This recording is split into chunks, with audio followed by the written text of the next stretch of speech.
So to our top story today, and that is the State of the Union. The Northern Ireland Secretary Brandon Lewis will hold talks today with the 5 major Stormont parties. He conceded that the historic victory, which saw Sinn Fein become the largest party in Assembly, was a significant moment for Northern Ireland.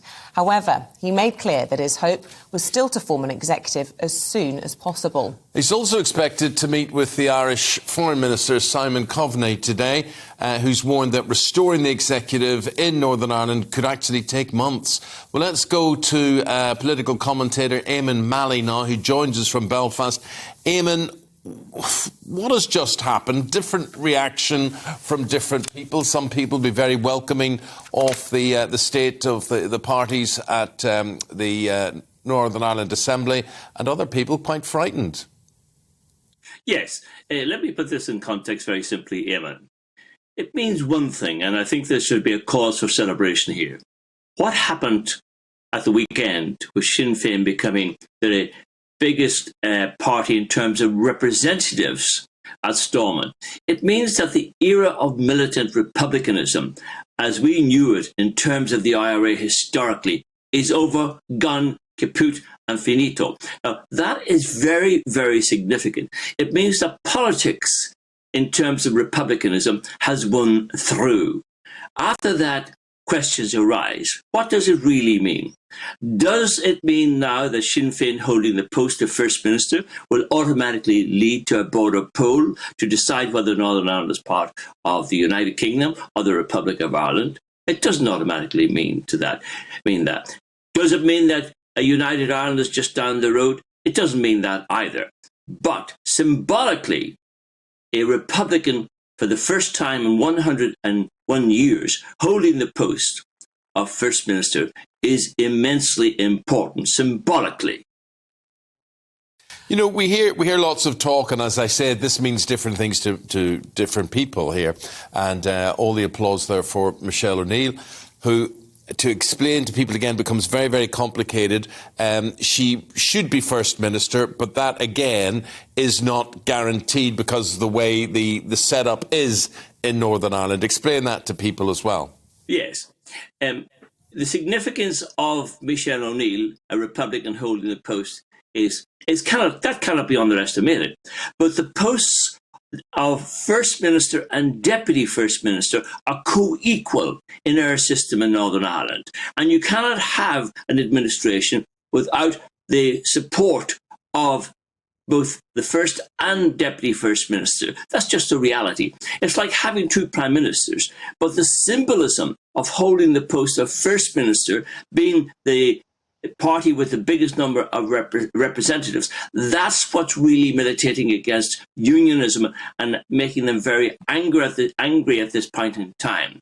But you cannot have one without the other. So Jeffrey Donaldson says, because there has been no resolution to the so-called Irish border, the border in the Irish Sea, the Northern Ireland Protocol, he will not give his permission to form a government at this point in time unless Boris Johnson makes concessions on the whole issue of the protocol, the Northern Ireland Protocol, and scraps the Irish Sea border. That's basically what's going to hold up proceedings in terms of an administration kicking in immediately, unless Jeffrey Donaldson does an absolute U-turn in the next 24 hours, next 3-4 weeks.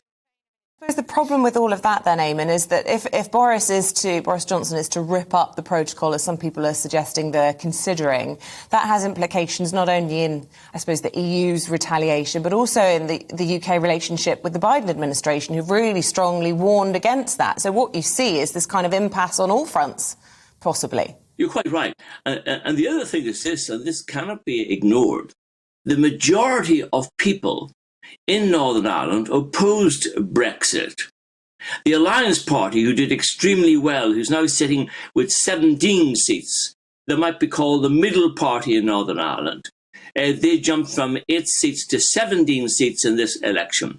The Alliance Party were anti-Brexit. Sinn Féin was anti-Brexit. The Social Democratic and Labour Party was anti-Brexit, John Hume's former party. So the majority of people in Northern Ireland opposed Brexit. So Brandon Lewis and Boris Johnson have got a big problem. And they may act unilaterally, but the damage that they might do to the British government in terms of trade agreements with Europe could be immense. There could be a very considerable fallout from that. So I think that the British government, the bright boys in the British government, would be very reticent to act unilaterally or arbitrarily to scrap the Northern Ireland Protocol, given that it's international agreement and given that international agreements are normally binding.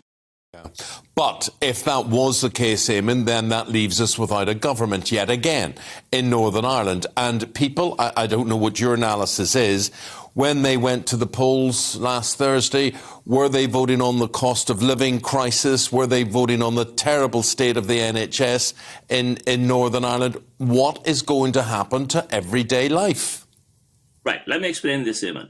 The bottom line is that Sinn Féin stayed away from a united Ireland, stayed away from border polls, spoke about the needs of people. Today, Michelle O'Neill's big thing was the problems facing people, the cost of fuel, the state of the health situation here, all of those things. The Alliance, they majored on these, and those parties have been rewarded. They've been rewarded big time. They didn't get involved in the protocol. They didn't get in the Northern Ireland Protocol, Irish Sea borders, border polls and all that. And the people rewarded them. So I think that's a measure of how people are thinking and acting in Northern Ireland. And the other thing, Eamonn, I should point out, young professional people from both the Catholic and nationalist people, Protestant community, they are now voting for the so-called perceived moderate Alliance party. The jump in the Alliance support is extraordinary, to go from 8 seats to 17 seats in a single election. Unthinkable, but it has happened. And, a big shift that, people are less likely to think of themselves in religious terms as Catholic or Protestant, and more about whether they're unionist or nationalist on this sort of thing. Eamonn, so much to talk about. What we're doing is we're going to get people's reaction to what they think is going on, what they fear, what they aspire to. And we'll do that throughout the programme. Then, my friend, and we'll speak to you again after 8 o'clock. Thank you very much indeed. Thank you very much indeed. Eamonn Mallie, their political commentator, live from Belfast. Because the sign's not up. What is the email address? gbviews@gbnews.uk. Well done. Or you can tweet to get that one at GB News. You can do that with us with your views on all of this.